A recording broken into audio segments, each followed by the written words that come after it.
Welcome to Pioneers in Payments, where payments experts share their insights. Now, here's our host, Donna Blum. Hello, everyone. This morning, I have the pleasure of speaking with Simon Laker from Consult Hyperion. Hi, Simon. Hey, Donna, how are you? I'm doing well. Thank you for joining us today. Sure. It's good to be here. Simon, to get us started, would you mind telling our audience a little bit about yourself, your background in the payments industry, and the work that you do there at Consult Hyperion? Of course, I'd love to. So my name's Simon Laker. I'm the global head of mobility payments here at Consult Hyperion. I've been with the company actually for, goodness, well over 15 years, and started off as a consultant using my experience and background in EMV payments, face-to-face payments, to provide sort of consulting to our clients. And as part of that, I helped sort of develop the very early Visa mobile wallet with our clients here in the UK, along with O2 and TfL.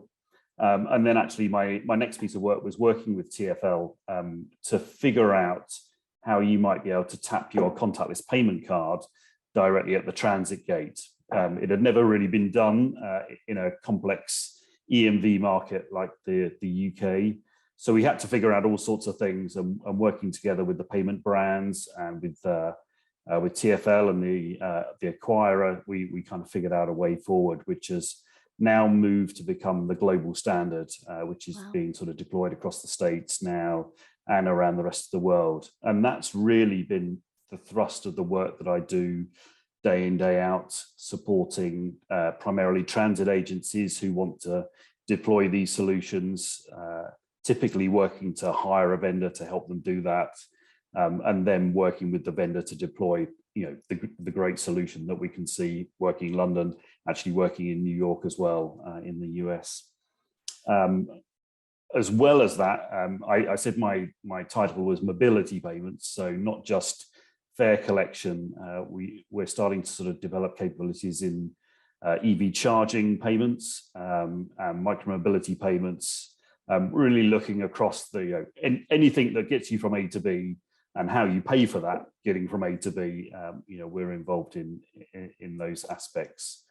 But more broadly, Consult Hyperion is a 36-year-old payment consultancy, and we're involved in securing electronic transactions wherever they might occur. So whether that be interbank settlements, whether that be stock market settlements, whether that be face-to-face payments, which is where I'm mostly involved, whether that be into sort of new technologies like central bank digital currencies, open banking. We're involved in all of those aspects.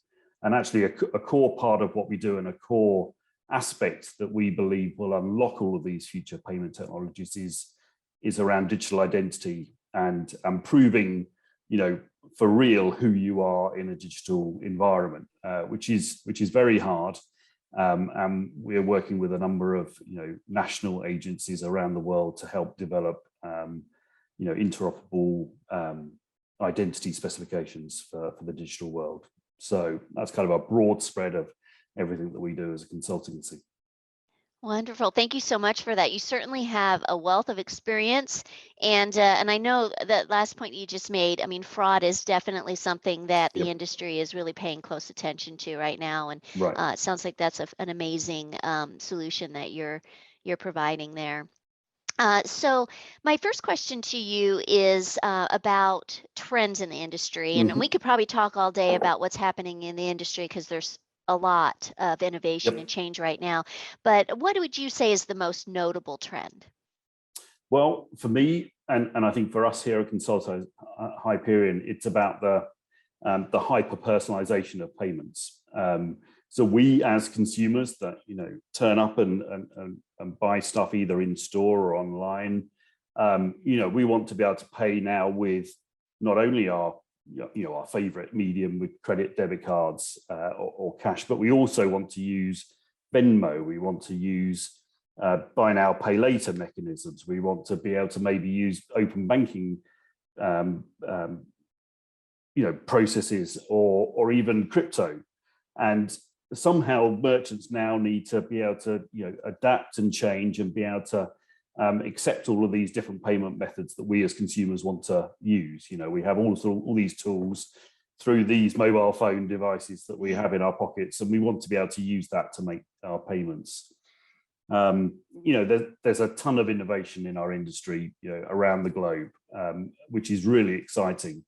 But now increasingly, we're looking to focus on, being efficient with our payments, and be able to handle sort of things that are both visible and invisible. So, peer-to-peer or B2B payments, that happen, without us seeing anything. How do they all hook in together, and how do they automate and make payments more efficient for not only us as consumers, but also, for businesses? How can they make payments more efficiently? So moving towards that. And what does this mean, though, for payment processors, for the payments industry? Well, it's about, how can we set a platform that can handle this growth and can allow merchants to sort of pivot in real time to go, 20 of my customers this week have asked to pay by this method. How can I hook that into to my existing payments offering, and having sort of platforms in place and acquirers with the capability and the payment processing platforms that have the capability to add in these new capabilities, very, very quickly, to support the merchants and give customers what they're asking for. Yeah, it's really important that they are able to very quickly and nimbly adapt to market changes Right. and the demand from consumers and businesses. So let me ask you this now. As far as all of the opportunities that are out there for payment processing organizations, what would you say is the greatest or the biggest opportunity?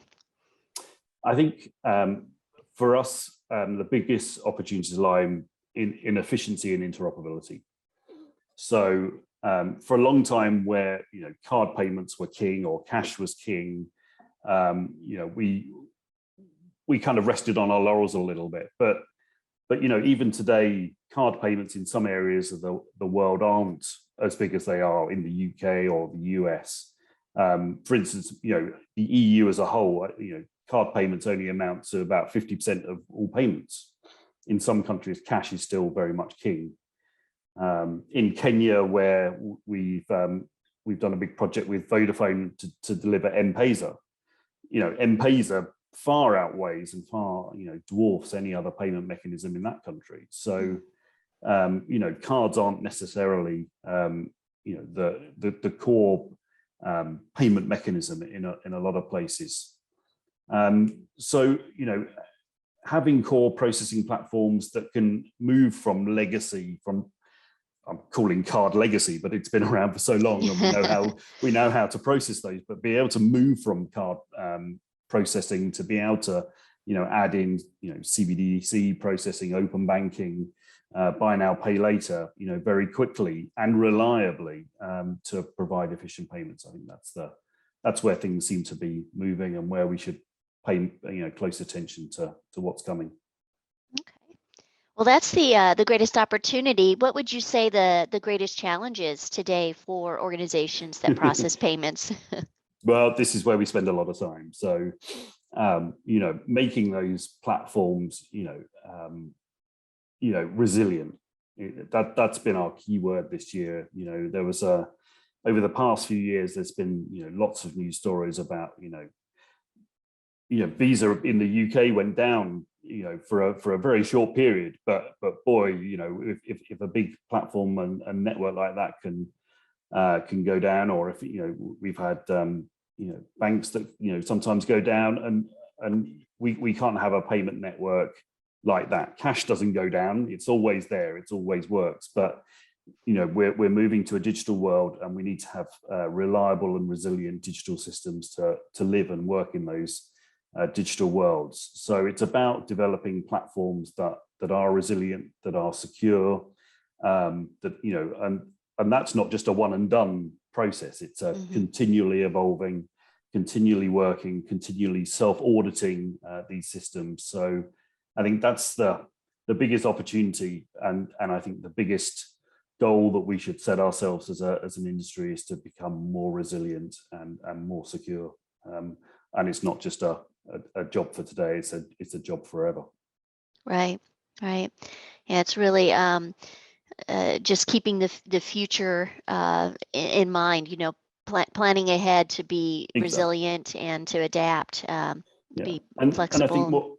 And I think I think more and more, regulation will be forced upon us. Right. I mean, so I'm talking from sitting in Europe now, so we're a heavily regulated market, but you can see that regulation that starts in Europe does tend to spill over into other parts of the world, and we have to find ways of working within that regulation or staying one step ahead of the regulation, in effect, to avoid being regulated too heavily. But having systems that can meet the demands of that regulation, I think, is essential.